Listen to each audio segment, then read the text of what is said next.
یہ ایک نیا شوشہ چھوڑ دیا گیا ہے، یہ کٹے کی قربانی جائز نہیں ہے، بھینس کی قربانی جائز۔ سنے ذرا توجہ سے، سنے بھی صحیح اور ہٹ دھرمی نہ کہے۔ آپ کے پاس دلیل ہے، آپ دلیل دیں، یہ نہیں کہ بس یار آپ مولوی ایسا کرتے ہیں۔ میں دلیل کے ساتھ بات کروں گا، اور جو آپ پہ سوال کرے اس کو یہ جواب دیں جو میں آپ کو سمجھاؤں گا۔ بھائی کٹے کی قربانی، بھینس کی قربانی کیوں جائز نہیں ہے؟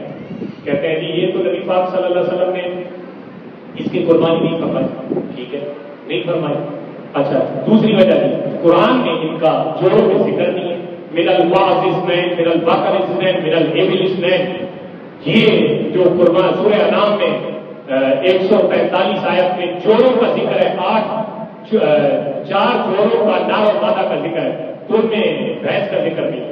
سب سے پہلی بات تو میں یہ سوال کروں گا، اصل میں ایمان تب لوٹتے ہیں جب بندے کو پتہ نہیں ہوتا اور اگلا بندہ ادھوری بات کہہ کے اپنی بات مکمل کرتا ہے، لوگوں کو بتانے کی کوشش کرتا ہے۔ جہاں سورہ انعام میں ان 8 جانوروں کا ذکر ہے وہاں قربانی کا ذکر ہی نہیں ہے۔ پہلی بات سمجھیں، جو آپ کو یہ دلیل دے کہ قرآن میں ان 8 کا ذکر آیا ہے، بکری نر اور مادہ، بھیڑ نر اور مادہ، اونٹ نر اور مادہ اور گائے نر اور مادہ، یہ 8 سورہ انعام میں ذکر ہے۔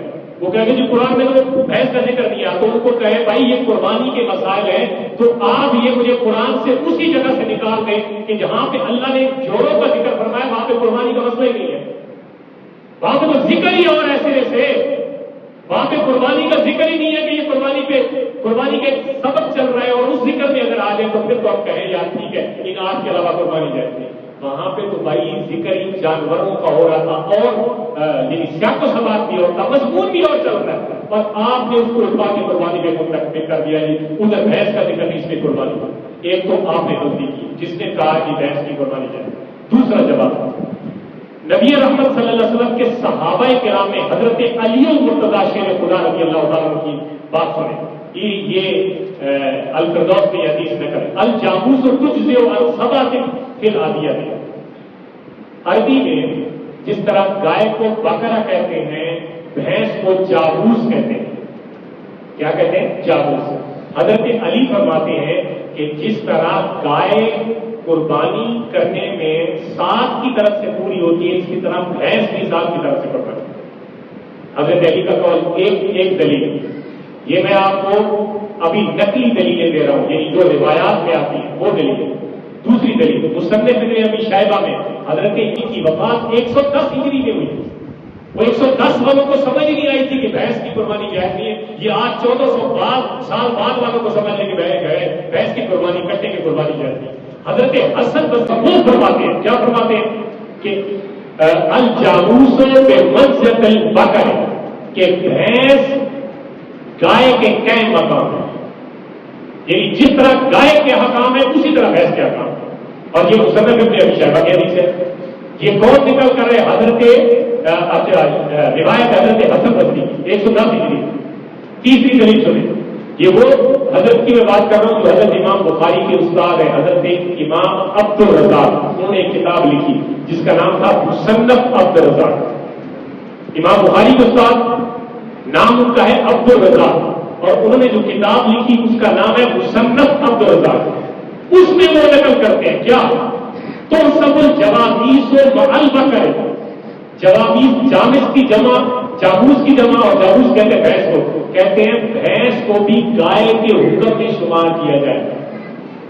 3 دلیلیں، یہ امام بخاری کے استاد جو کہتے ہیں بخاری یہ امام بخاری کے استاد یہ لکھتے ہیں۔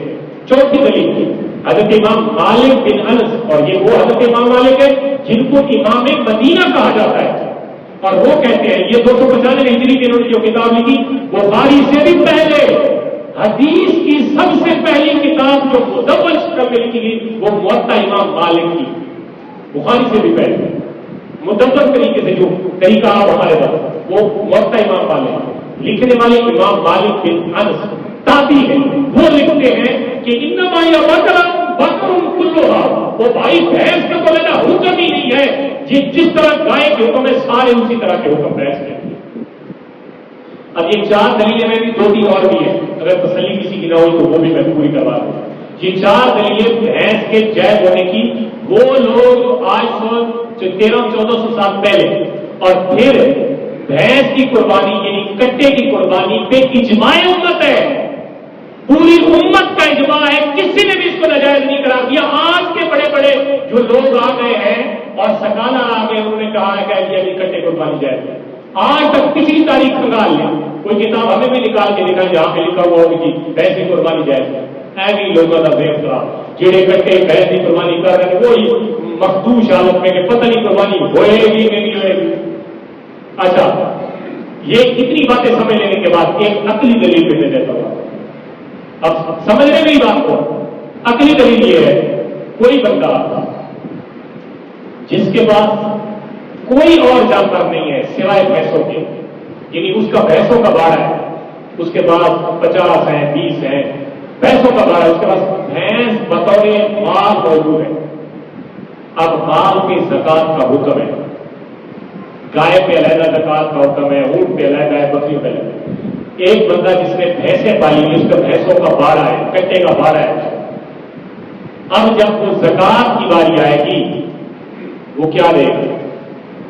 زکات کی باری میں وہ کیا دے گا؟ کیا اس پہ زکات معاف ہے؟ نہیں ہے معاف، اس پہ زکات اس حساب سے ہوگی جس طرح گائے کے حساب سے زکات دی جاتی ہے۔ یعنی قیاس کریں گے ہم کہ وہ زکات اسی طرح دے گا جس طرح گائے کی زکات دی جاتی ہے۔